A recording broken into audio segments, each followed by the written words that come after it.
मित्रांनो, झी मराठीवरील शिवा या मालिकेमध्ये शिवाचे पात्र साकारणारी आणि प्रेक्षकांच्या मनावरती राज्य करणारी अभिनेत्री म्हणजेच पूर्वा कौशिक. पूर्वा कौशिकच्या खऱ्या आयुष्याबद्दल जाणून घेण्यासाठी तिचे चाहते उत्सुक आहेत.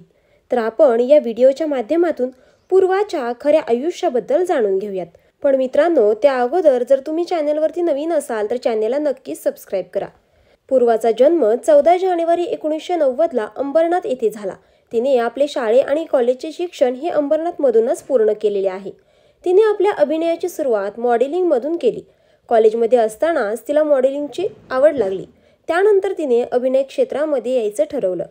पूर्वाने पडद्याच्या आड, हम पास यांसारख्या नाटकांमधून अभिनय क्षेत्रामध्ये पदार्पण केले. पण त्यानंतर तिने लक्ष, अस्मिता, साथ दे तू मला यांसारख्या मालिकांमधून मालिका विश्वामध्ये पदार्पण केले. पण पूर्वाला खरी ओळख शिवा मालिकेतून मिळाली. तिची शिवा ही भूमिका प्रेक्षकांना खूपच आवडते. शिवा ही खऱ्या आयुष्यामध्ये विवाहित असून तिच्या पतीचे नाव अमोघ फडके असे आहे. पूर्वा व अमोघ यांनी 2018 साली लग्नगाठ बांधलेली. पूर्वा एका एपिसोडचे 20 ते 25 हजार रुपये इतके मानधन घेत असल्याचे समजलेले आहे. तर मित्रांनो, तुम्हालाही अभिनेत्री पूर्वा कौशिक आवडते का हे आम्हाला कमेंट करून नक्की सांगा.